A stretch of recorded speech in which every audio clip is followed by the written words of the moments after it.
त्रिशरण का मतलब है 3 शरण, बुद्ध धम्म और संघ। बुद्ध क्या है? बुद्ध एक ज्ञान है। ज्ञान की जो उच्च अवस्था है जिसको बुद्धत्व कहा गया, निर्वाण कहा गया, अरहत कहा गया, यानी जिसने ज्ञान की उच्च अवस्था को प्राप्त कर लिया वही बुद्ध हो जाता है। धम्मं शरणं गच्छामि, धम्म की शरण जाना। धम्म क्या? जो प्राकृतिक चीज़ है। जैसे आग का धर्म क्या? जलना और जलाना। ऐसे बर्फ का धर्म है शीतल करना, शीतल होना। जो प्राकृतिक चीज़ है उसका अनुसरण करना। संघ शरणं गच्छामि, संघ की शरण जाना। संघ जैसे भिक्षु संघ है, उपासक संघ है, जो धर्म के रास्ते पर चल रहा है और दूसरों को भी धर्म की शिक्षा देता है, ऐसा जो संघ है उसका अनुसरण करना। दूसरा अभी आपको जो पंचशील दिया, पंचशील का मतलब है शील। शील का मतलब है सदाचार। शील उस तरह से होता है जैसे एक मकान होता है। मकान की नींव मजबूत है तो मकान को कोई खतरा नहीं है। मकान की नींव मजबूत नहीं है तो कभी भी गिर सकता है, कोई भी परेशानी आ सकती है। ऐसे व्यक्ति के जीवन में जो शील है वो एक आधार है। शील के आधार पर ही व्यक्ति का जीवन निर्भर होता है। जैसे अभी आपको पंचशील दिया है। पंचशील यानी जो 5 नियम है, जो सदाचार के 5 नियम हैं, जो कोई भी जिसको गृहस्थी जीवन को अच्छी तरह से जीना है, चलाना है, तो ये 5 शील उसको पालन ही करने पड़ेंगे। जैसे पहला हत्या नहीं करना, दूसरा चोरी नहीं करना, तीसरा कामाचार मिथ्याचार विचार से दूर रहना, चौथा झूठ नहीं बोलना, चुगली नहीं करना, और पांचवा किसी प्रकार का नशा सेवन नहीं करना।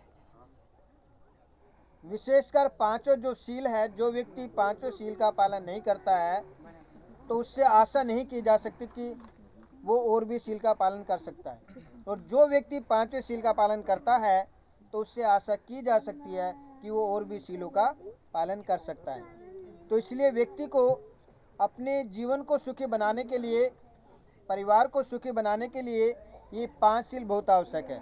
यदि हम इनका जीवन में पालन करते हैं तो हमारा गृहस्थी जीवन अच्छा जीवन होगा, और यदि हम उसका पालन नहीं करते हैं तो वो अच्छा जीवन नहीं हो सकता है। तो ज़रूरी है कि हमको धर्म को अच्छी तरह से पालन करते हुए जीवन में चलना चाहिए और उससे लाभ उठाना चाहिए। अभी आपके सामने जो तथागत बुद्ध की आप देख रहे हैं, जो स्टेचू यानी जो जड़ी हुई है एक तरह से, ये हमारे जो महान पुरुष हैं जिन्होंने पूरे विश्व को शांति का संदेश दिया, मैत्री करुणा दया का पाठ पढ़ाया। इसी प्रकार से बोधिसत्व बाबा साहब doctor B are Ambedkar ji, जिन्होंने जो सैकड़ों वर्षों से, यानी जो सैकड़ों वर्षों से जो गुलामी में जी रहे थे, जिनको कोई अधिकार नहीं था, पढ़ने का अधिकार नहीं था, कपड़े पहनने का अधिकार नहीं था, मकान में रहने का अधिकार नहीं था,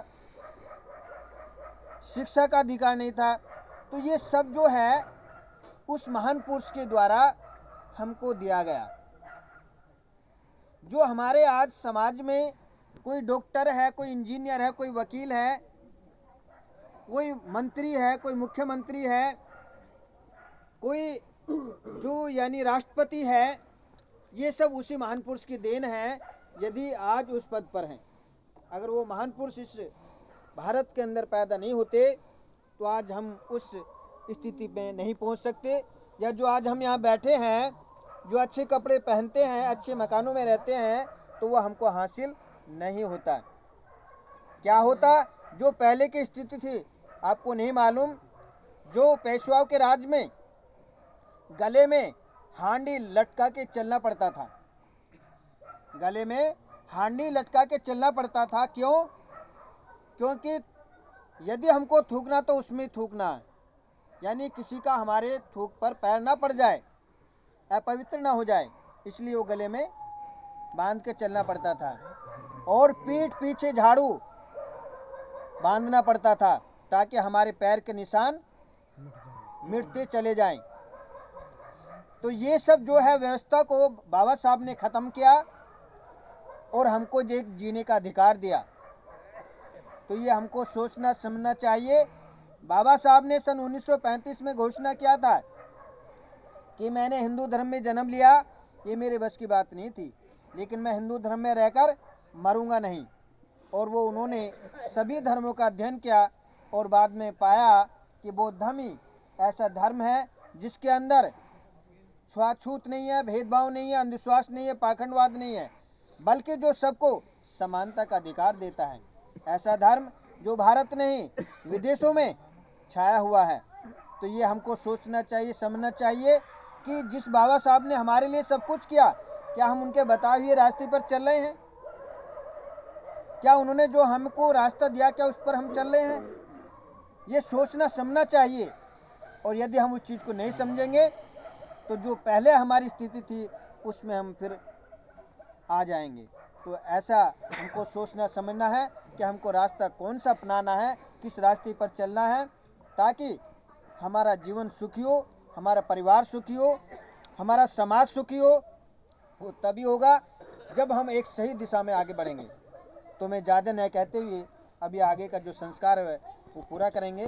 तो अब मैं आप सभी से निवेदन करता हूं कि आप शांति बनाए रखेंगे और संस्कार को सही रूप से जानने का प्रयत्न करेंगे। तो मैं यहीं पर अपने शब्द विराम करता हूं। साधु साधु साधु।